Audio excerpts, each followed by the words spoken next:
গুলিতে আসলে জনগণ কখনো ভোট দেয় নেই। তো যেই নির্বাচনে জনগণ ভোট দেয় নেই সেই নির্বাচিত সেই সরকার জনগণের ভাগ্য উন্নয়নের পরিবর্তনের জন্য কাজ করতে পারে বলে বাংলাদেশের জনগণ এটা বিশ্বাস করে না। তো কাজেই জনগণের ভাগ্য উন্নয়নের জন্য ভাগ্য পরিবর্তনের জন্য সেই সরকারই কাজ করবে যেই সরকার কিনা জনগণের প্রত্যক্ষ ভোটে নির্বাচিত হয়ে পার্লামেন্টে আসবে, সংসদ গঠন করবে, সরকার গঠন করবে। তো সেই সরকার ইনশাল্লাহ আগামীতে বাংলাদেশের যে জাতীয় সংসদ নির্বাচন অনুষ্ঠিত হবে সেই নির্বাচনে বাংলাদেশ জাতীয়তাবাদী দল বিএনপি দীর্ঘ 15.5 বছর ধরে এই ফেসিবাদ সরকারের বিরুদ্ধে যেভাবে আন্দোলন সংগ্রাম করেছে, আজকে একটি বিষয় চিরন্তন সত্য, সেই বিষয়টি হচ্ছে আজকে বিএনপি ছিল জন্যই বাংলাদেশের মানুষ তাদের ন্যায্য দাবি আদায়ের কথা বলতে পেরেছে।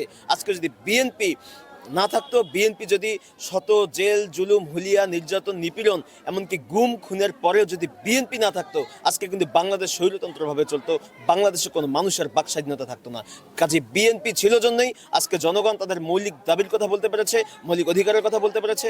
জনগণ বলতে পারে যে আজকে ধানের দাম বেশি, আজকে চালের দাম বেশি, আজকে হচ্ছে কোটা সংস্কার নিয়ে যে আন্দোলন হয়েছে, কোটার জন্য যে মানুষ কথা বলতে পেরেছে, এটি বিএনপির জন্যই আসলে বলতে পেরেছে।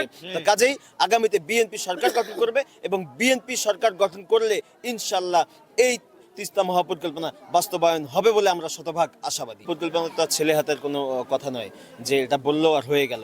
এটি বাংলাদেশের যে কোনো প্রজেক্টের তুলনায় সব থেকে বিগ বাজেটের একটি প্রজেক্ট। তো তিস্তা মহাপরিকল্পনা এমন একটি বিষয় যেটি আসলে বাস্তবায়ন না হলে এই তিস্তা পাড়ার মানুষ, এটির সঙ্গে শুধু যে রংপুর অঞ্চলের মানুষ বা গঙ্গাচড়ার মানুষ জড়িত তা কিন্তু নয়। আর তিস্তা পাড়ার মানুষের সঙ্গে আপনার আমরা পাশাপাশি 4টি ডিস্ট্রিক্ট, আমরা গাইবান্ধা, কুড়িগ্রাম, লালমনিরহাট এবং রংপুর ডিস্ট্রিক্টের মানুষ আসলে জড়িত।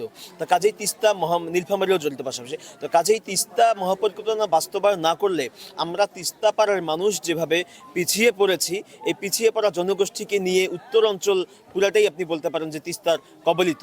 তো পিছিয়ে পড়া জনগোষ্ঠীকে নিয়ে বাংলাদেশ আসলে আমরা যেভাবে চিন্তা করি যে বাংলাদেশ এগিয়ে নিয়ে যাওয়া সম্ভব নয়। তিস্তা মহাপরিকল্পনা আসলেই বাস্তবায়ন করতে হবে এবং এইটি বাস্তবায়ন করতে গেলে অবশ্যই একটি নির্বাচিত সরকারের দরকার আছে এবং সেই নির্বাচিত সরকার অবশ্যই হতে হবে জনগণের প্রত্যক্ষ ভোটে নির্বাচিত সরকার। যখনই জনগণের প্রত্যক্ষ ভোটে নির্বাচিত সরকার হবে তখন সেই সরকারই শুধুমাত্র পারবে যে জনগণের ভাগ্য উন্নয়নের জন্য কাজ করতে।